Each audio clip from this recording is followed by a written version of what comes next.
kwa miguu yake akaenda akapeleka mume wake, naye kwa miguu yake akaenda akamsogelea hao, akapokea kwa mikono yake, naye akala.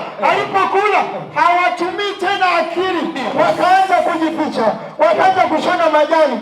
Akili wangekuwa nayo ingewaambia hivi, haya majani hayajawahi kuwasaidia, yatakikauka, mnarudi kuwa uchi.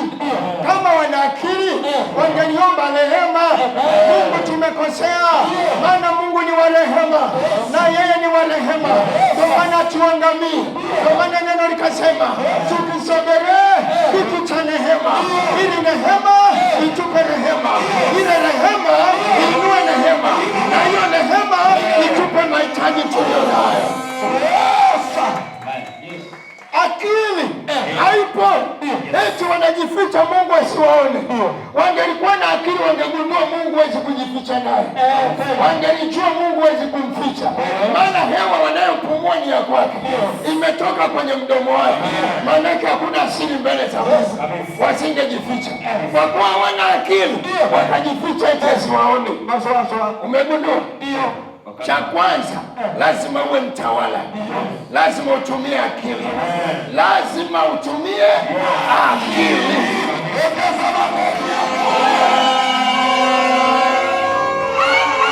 Kama utumie akili, kwani mjinga. Ndio maana tukagundua Mungu akasema nyumba ya maarifa, nyinyi wa maarifa. Shida sio huyu mama, shida ni hii vita iliyokuwepo kati yake yeye na huyu shetani. Msipoangalia hii nchi inawaka moto, lazima msimame ili Mungu amsaidie, maana vita iko kwake. Anayemsaidia ni sisi watu wa Mungu tunaojua siri za Mungu, tunasimama naye ili tuvuke hapo.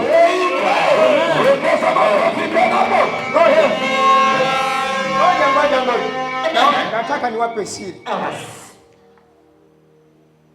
Kama uko hapa mwana CCM, nisikilize vizuri.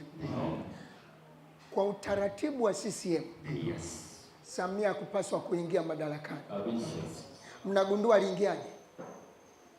Kwa sababu nyuma yake kuna nguvu inayoitafuta Tanzania. Kwa sio wakati wa kumlaumu, ni wakati wa kusimama ili nchi ipone. Shida hatutumii akili, na ndio maana tunataka kuichoma nchi kwa mikono yetu wenyewe. Ila Mungu ametupa neema, hata kama tuna majina makubwa, hata kama watu juu. Ninataka nikwambie utawala unatoka hapa.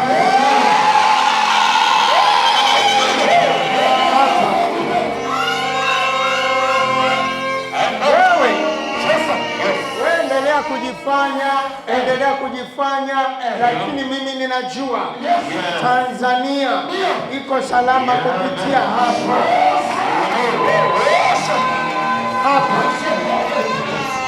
Kwa sababu tunajua siri. Shida sio Samia, shida ni ile vita iliyowekwa katikati yake na huyo, na aliyeweka ni Mungu. Wewe jiulize, hivi yanayotokea sasa hivi yaliwahi kutokea kwa rais yoyote? Sasa mtumie akili. Kuna rais yoyote aliwahi kutawala yakatokea yanayotokea leo? Hapana. Sasa si mjiongeze. Si waliotawala wote walikuwa wanaume? Hakuna cha Muislamu wala Mkristo. Si tulivuka salama? Kwa nini hapa tusivuke salama? Wenye akili ndio wanaojua. Wajinga ndio watamshambulia. Lakini wenye akili, ndio maana nakwambia hata Lissu yuko pale kwa wakati, ila wasiojua wanafikiri yuko pale kwa kukosea. Kila jambo Mungu ameifanya kwa wakati wake. Acha kuingilia wakati wa Mungu. Jua nini? Anasema jua mapenzi ya Mungu ni nini. Sawa? Jua mapenzi ya Mungu ni nini katika hilo unalolipitia. Kwa nini tunapita hapa? Sababu ni hii, na sisi tukasema tunasimama. Kwani korona uponyaji si ulitokea hapa? Tulianza kuiona kabla haijatokea. Tukasema hapa hatukuchora ramani ya Tanzania hapa, hatukuzunguka hapa. Sasa unawezaje kusema wewe una Mungu zaidi ya hapa?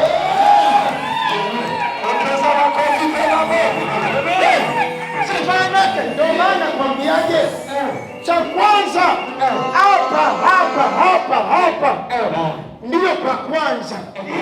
Kama akili utafikiri tunapoteza muda, na ninataka nikwambie Tanzania salama kupitia hapa, sawa? Na tunavuka. Wanaotabiri acha watabiri. Tabiri yoyote isiyo na kibali cha Mungu haitimiani.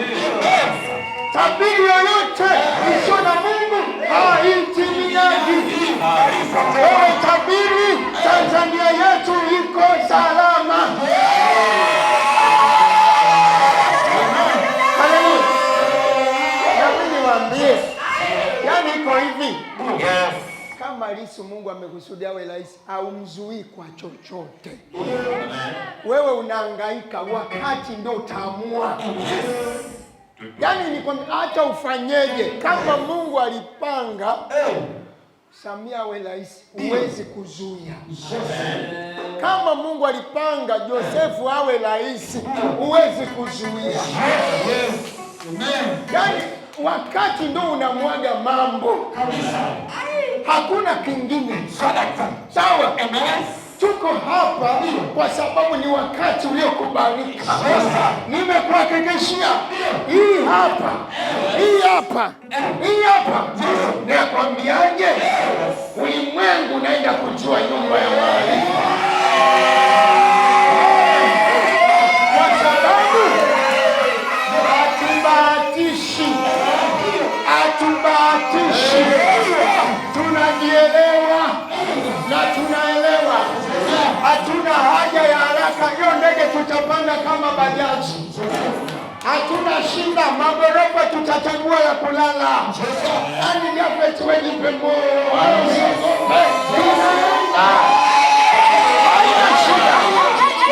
haina shida. Sawa? Shetani anajua ukifa akili huwezi kumiliki, huwezi kuzaa, huwezi kuongezeka. Wewe ni mtumwa wa watu. Kakae baba.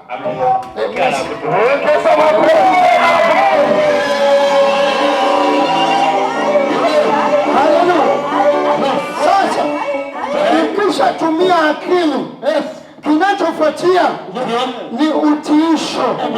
Sawa? Mwanzo 1:28. Mwanzo 1:28. Sasa ukishakuwa na akili, unakuwa na mamlaka ya kuamuru mambo yakatokea. Huo ndio utiisho. Sawa? Unasimama, unaamua. Why? Kwa nini jambo hili liko hivi? Sikiliza.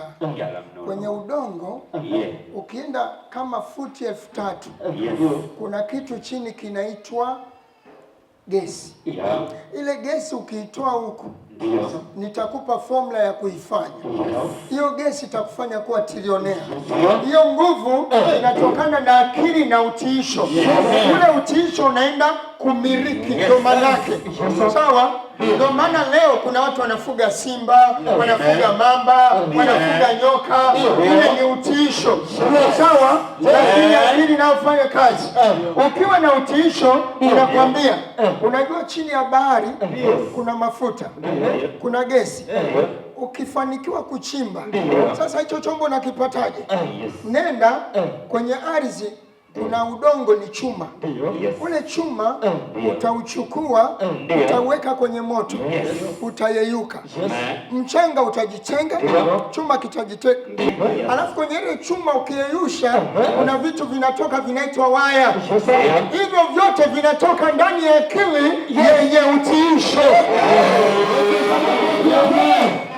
Wala sio uganga, wala sio kuua wachawi. Habari ya formula ya kuua wachawi ameiweka jamaa ili kuharibu watu wa Mungu akili, ili wasitumie akili, alafu yeye watu wake watumie akili. Nyumba ya Maarifa tumekataa hilo. Tumekataa hilo.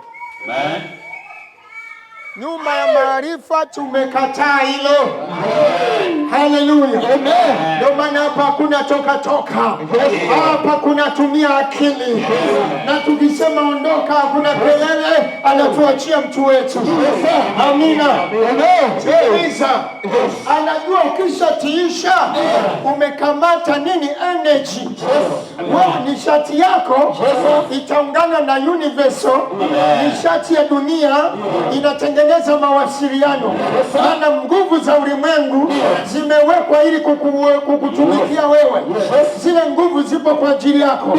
Na wewe ndio mkubwa wao. Wewe ndio unazimiliki uzikuishe. Unatumia akili, ile energy inajifungua. Inakwambia sikiliza, ukichimba mita 800 chini kuna kitu kinaitwa madini. Haya yanaitwa dhahabu. Haya yanaitwa Tanzanite. Ukienda kuzo unakuwa bilionea kwa sababu akili inapeleka utiisho. Na utiisho unatengeneza mtu. Yule mtu anaenda kuwa sawa sawa na mapenzi ya Mungu. Kama unajielewa jipigie makofi.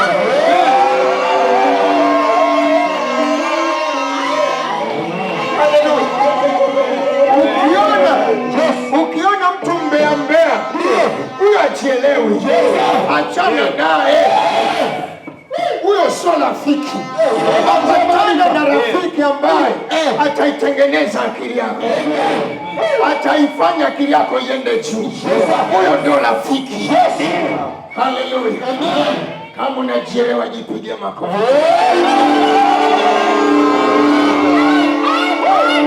Haleluya. Ukishatoka kwenye kumiliki, sawa, unaenda uzao. Sasa uzao ndio matokeo. Yaani unapoona hapa nimekamata mic, huu sasa ni uzao uliotokana na nini?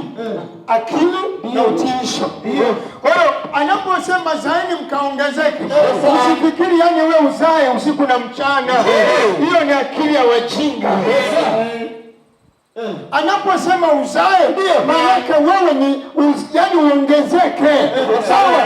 Kwenye kila kitu ongezeke. Kwenye magunduzi ongezeke. Watoto unao, mali unazo, kila kitu unacho, utele unao. Hiyo ndio utele.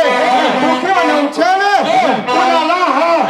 Ukiwa na raha, una furaha. Ukiwa na furaha, una afya tele. Una afya nzuri.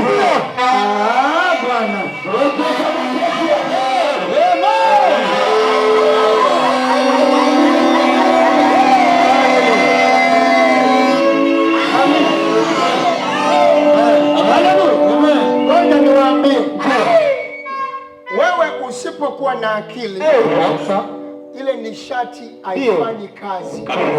Inachofanyika ina disconnect. Akili yako inatumika kuunguza. Unapanga mipango haiendi. Kwa sababu unapopanga akili na ikataa, na basi inapigwa shoti. Maana universal haina mashirikiano na wewe. Ili mashirikiano yatokee, nishati ndani yako lazima iwe connect na nishati ya ulimwengu. Ndio maana Yesu alisema ufalme wa Mungu unatekwa na wenye nguvu. Nguvu ni akili. Sawa? Ndio maana Yesu alifika mahali akaambia huyu Mungu, akasema sikiliza udongo, nataka tufanye kazi ya kuumba. Huyu lazima aseme. Sawa? Kolomeo lake lazima lifunguke. Akasema sikilizeni, msimtanie nyinyi. Akamchukua mtoto akaenda naye pembeni. Yule kipofu achana wewe mtoto bwana, akatengeneza tope. Akapaka kwenye macho, akamwambia hebu kawaka nawe. Ili kwa akili ya kawaida umempaka mtu matope, alafu aone, unamwambia kaone, akaenda akanawe, anaenda